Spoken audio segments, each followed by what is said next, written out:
Hello dear students, good morning of you. आप लोग कैसे हैं? हमें उम्मीद है आप लोग स्वस्थ होंगे, मस्त होंगे, साथ ही अपनी पढ़ाई में व्यस्त होंगे। डियर फ्रेंड, आज का जो हमारा टॉपिक है ये क्लास 10 और 12 दोनों के बच्चों के लिए बहुत ही इम्पोर्टेंट है, तथा साथ ही जो बच्चे किसी भी कंपटीशन की परीक्षा की तैयारी कर रहे हैं उनके लिए भी इम्पोर्टेंट है। तो हमारा टॉपिक है पतले प्रिज्म के लिए सूत्र का निगमन। खास करके बोर्ड एग्जामिनेशन के बच्चों के लिए बहुत ही इंपॉर्टेंट है। ये जान लीजिए 100% इम्पोर्टेंट है। तो इसके पहले आपने पढ़ा कि अगर मान लो कोई प्रिज्म है इस तरह से, ठीक है, तो अगर इस प्रिज्म के लिए, ये प्रिज्म है ऐसे, ठीक है, आपने इस तरह से पढ़ा कि अगर कोई प्रिज्म है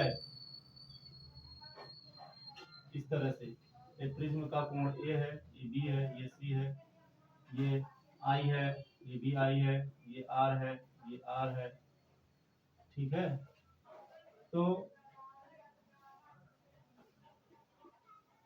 इसके लिए आपने सूत्र पढ़ा, इसके लिए अपवर्तनांक का सूत्र आपने पढ़ा, n equal to sine delta M plus A upon two upon sine A by two, ठीक है।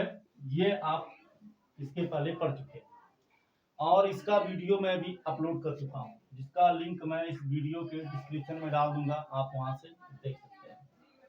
अब आज का जो हमारा टॉपिक है, लेंस मतलब सॉरी प्रिज्म पतला है। मतलब मान लो प्रिज्म पतला होने का मतलब जो इसका जो प्रिज्म का कोण है ये बहुत ही कम है। इस तरह से मान लो प्रिज्म पतला है। अब आप देखो ये पतला प्रिज्म है तो इसका जो कोण ए बी सी, जो प्रिज्म का कोण ए होगा ये बहुत कम होगा। तो ऐसे स्थिति में इस सूत्र का प्रयोग नहीं होगा। ये मोटे प्रिज्म के लिए है। और अगर प्रिज्म पतला रहेगा तब भी अगर आप इस सूत्र का प्रयोग करेंगे तो आपका क्वेश्चन, उसका जो सोल्यूशन का जो आंसर होगा वो क्या होगा, गलत हो जाएगा। आई होप आप इसे आसानी से समझ सकते हैं। हम आपको समझाने का प्रयास करेंगे तो आप इसे समझिएगा और आपके समझ में 100% आएगा, ठीक है। तो अगर प्रिज्म पतला है तो कैसे लगाएंगे? तो देखो ऐसे स्थिति में क्या होगा कि अगर प्रिज्म यानी को यदि यदि प्रिज्म पतला है, यदि प्रिज्म पतला है, ठीक है ना, यदि प्रिज्म पतला है जैसा कि हमने यहां बनाया है, तब क्या होगा, तब sine A by two is equal to होगा ए, ठीक है। और sine delta M plus A upon two is equal to होगा delta M plus A upon to होगा, ठीक है ना।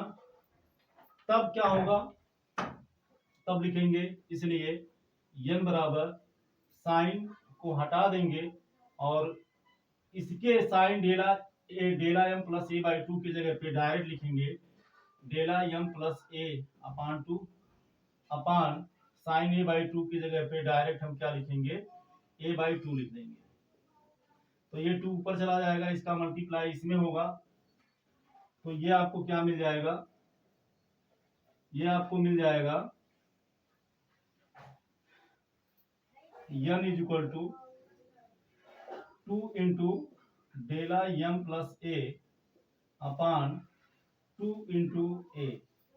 तो इस 2 से 2 कैंसिल हो जाएगा, तो क्या मिलेगा, n is equal to delta M plus A upon A by 1 करके क्रॉस मल्टीप्लाई करोगे आप तो आपको मिलेगा n A is equal to delta M plus A, ठीक है। ए का मल्टीप्लाई n में करेंगे यानी 1 का मल्टीप्लाई करेंगे यही आएगा।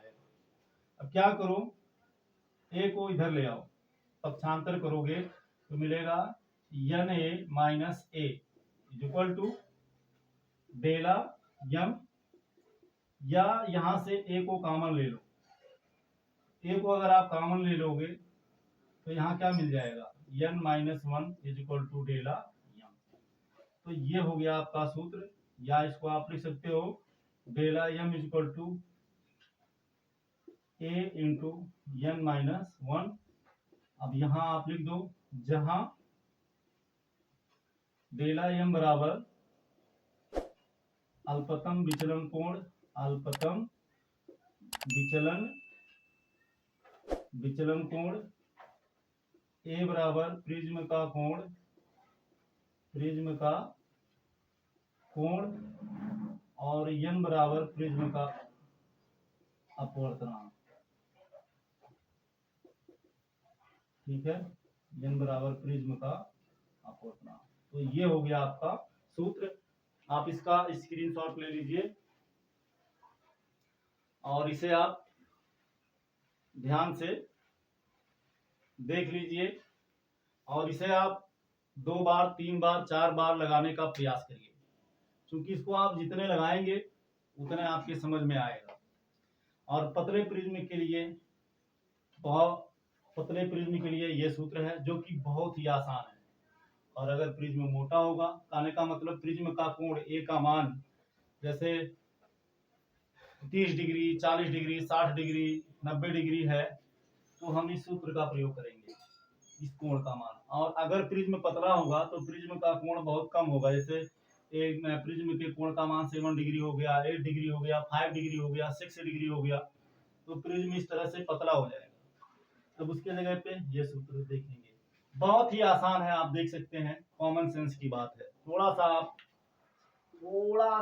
अगर आप दिमाग लगाएंगे, बस कुछ करना नहीं है।